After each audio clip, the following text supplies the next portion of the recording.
Hello, আমি সুপ্রিয়া। তো এখন বাজে হচ্ছে সকাল 11টা। তো সকালে যা কাজ ছিল সব শেষ, খাওয়া দাওয়া শেষ, সকালে আর ভিডিও করা হয়নি। তো এখন রান্নাঘরে কিছু কাজ আছে, মানে সকালের বাসন টাসন ধোয়া হয়ে গেছে, এখন শুধু ঘরটা ঝাড় দেওয়ার বাকি আছে, ঘরটা ঝাড় দেবো আর দুপুরে যা কাজ থাকে সেটাই করব। তো চলো করা যাক। তো যাই হোক, কাজে লেগে পড়া যাক। যেহেতু রান্নাঘরটাই নোংরা ছিল, বাকি কাজ হয়ে গিয়েছিলো। আর যেহেতু রুটি বানানো হয়েছিল, তো আটার গুঁড়োও পড়েছিল আর মূলো খাওয়া ছিল, মূলোর খোসাগুলো পড়েছিল।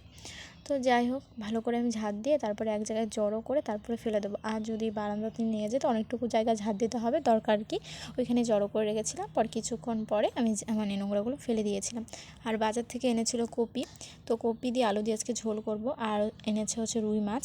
তো রুই মাছগুলো আঁশ ছাড়িয়ে আনিনি, তো আঁশগুলো আবার ছাড়াতে টাইম লাগে, মানে ভালোই আঁশ ছিল। তো আমি কলে পাড়ে গিয়েছিলাম, কলে পাড়ে গিয়ে তারপরে মাছগুলোর আঁশ ছাড়িয়েছিলাম। আঁশ ছাড়ানোর পর ভালো করে ধোয়ার পরে তো সেগুলো আমি এনে রেখে দেবো।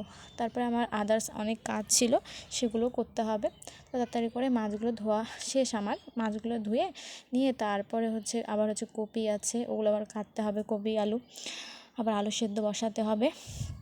তো যাই হোক, ভাত এদিকে আমি উনুনে বসিয়ে দিয়েছিলাম আর আলুটা আমি সেদ্ধ বসিয়েছিলাম গ্যাসের মধ্যে। যাই হোক, কেটে আমি আজকে রান্না করবো না, সেদ্ধ করেই রান্না করব।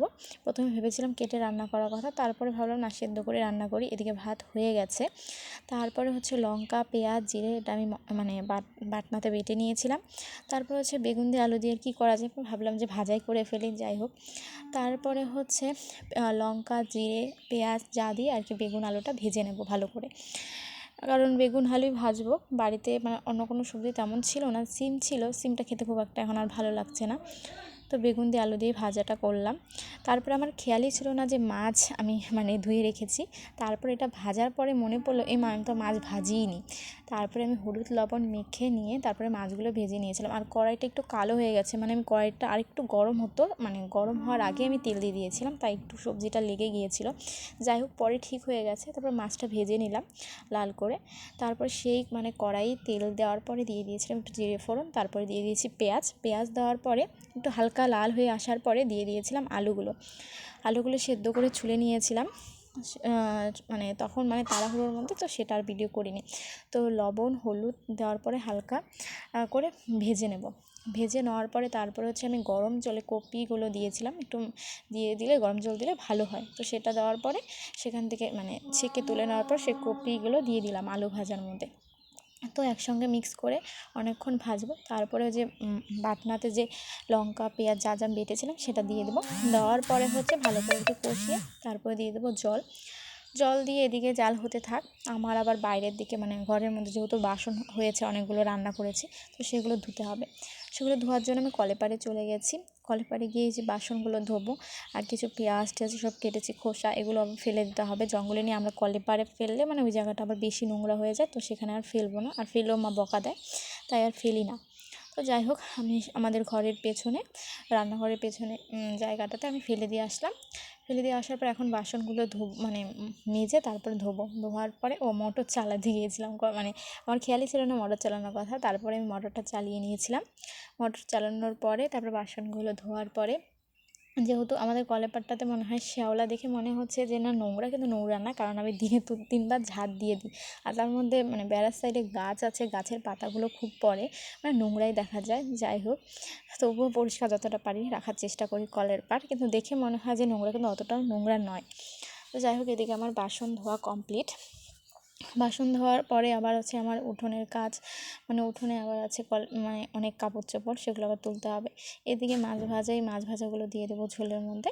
তো ঝোল দেওয়ার মানে মাছ দেওয়ার পরে অনেকক্ষণ জাল হবে আরও, তো সেটা যতক্ষণ হোক আমি ওইদিকে বাইরের কাজগুলো সারি। এই যে বাইরে আবার কত কাজ পড়ে আছে, মানে এগুলো আমার চাল ঝেড়েছিল, ঝেড়ে এই মানে এইখানে রেখেছিল, মানে এই বয়ামগুলোতে, বড় বড় বয়ামগুলোতে। তো যাই হোক, সেগুলোতে রেখেছে, তাই ওগুলো আমি আর নেবো না, ওগুলো মা নেবে ঘরের মধ্যে। তারপরে আমি বাইরে উঠোন, তারপর কাপড় চোপড় নিয়ে উঠোন, তারপরে হচ্ছে কলের পাড়, এসব জায়গায় ঝাড় দিলাম। এগুলো ঝাড় দিয়ে দিলাম, যেহেতু কারণ মা স্নানের আগে ঝাড় দিয়ে রেখে গেছে, তবুও নোংরা দেখা যাচ্ছে, তো আমি ভাবলাম যে না, আরেকবার ঝাড় দিয়ে দিই। আর উঠানটাও একটু ঝাড় দিয়ে দিতে, উঠানের ওদিকে আমাদের রাস্তা আছে, ওটা আবার ঝাড় দিতে হবে। তো আমি ওগুলো সব ঝাড় দিয়ে পরিষ্কার করে নিচ্ছিলাম। তো মা অনেকটা কাজই করে গেছিলো। তারপর আমি রান্না করব তার জন্য আমাদের অনেক খড়ি সেগুলো কেটে দিয়ে গিয়েছিলো, বাঁশটা সেসব কেটে দিয়ে গেছিলো। আমি রান্না করতে আমার সুবিধা হয় তার জন্য যতটুকু পেরেছে মা করে দিয়ে গেছে, আর বাকিটা আমি করছি। আর এসব আমি একটু ঝাড়টার দরকার, এসব আমি করি, বাড়ি উঠানের আর বাইরের আমাদের রান্নাঘরের পিছনে ওই জায়গাটা আমি ঝাড় দিই না, কিন্তু যতটুকু পারি ঘরের ভেতরে এসব জায়গায় আমিই ঝাড় দিই। তো একটা বাসন ছিল কলের পাড়ে, তো সেটাও এখন ধোবো, কলের পাড়ের সাইডটার মধ্যে ভালো করে জল দিয়ে ঝাড় দিয়ে দিচ্ছিলাম। আর একটা বাসন আছে ওটা ধুয়ে তারপরে তরকারিটা নামিয়ে নেব, কারণ তরকারিটা এদিকে হতেই চলে। যাই হোক, এদিকে আমার কাজ বাইরের কাজ কমপ্লিট। আর যেহেতু চালের বয়ামগুলো ভীষণ ভারী, তো সেগুলো আর আমি নেব না, সেগুলো বাবা না হলে ভাই মিলে ঘরে নেবে। তো যাই হোক, আমি যতটুকু বাইরের কাপড় চোপড় আছে, তারপরে হচ্ছে মা অনেক কাপড় ধুয়ে রেখে গেছে, আর আমি কিছু ধুয়েছিলাম স্নানের আগে, তো সেগুলো আবার নিতে হবে। তারপরে এদিকে তরকারি আমার এই কাজ করতে করতে যেহেতু তরকারি হয়েই গেছে, তো সেটা এখন আমি নামিয়ে নেব। আবার ঘরে রান্নাঘরের অবস্থাটাও একটু খারাপ হয়ে গেছে, যেহেতু রান্না করেছে নোংরা পড়েছে। যাই হোক, ঝাড় দিতে হবে, তো রান্নাঘরটা ঝাড় দিয়ে পরিষ্কার করে নিয়েছিলাম। এইদিকে আমি উঠোন, তারপরে কাপড় এসব আমি গুছিয়ে নিয়েছিলাম। যাই হোক, তরকারি কাঁচা লঙ্কার তরকারি, কিন্তু দেখতে একটু অন্যরকম হলেও খেতে টেস্ট হয়। আর ওটা যেহেতু শুকনো লঙ্কার তরকারি, আবার দেখতে খুব সুন্দর হলেও একটু পেট জ্বালা করে। যাই হোক, তার জন্য শুকনো লঙ্কাটা আমার মা দিতে না করে, আমিও তো মাঝে মধ্যে দিয়েই দিই রঙের জন্য। তো যাই হোক, কিন্তু ভালো হয়েছে।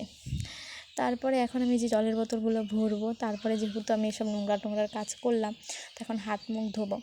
সকালে এখন আমার কাজ শেষ, রান্না বান্না যা ঘরের বাইরের কাজ ছিল সব শেষ।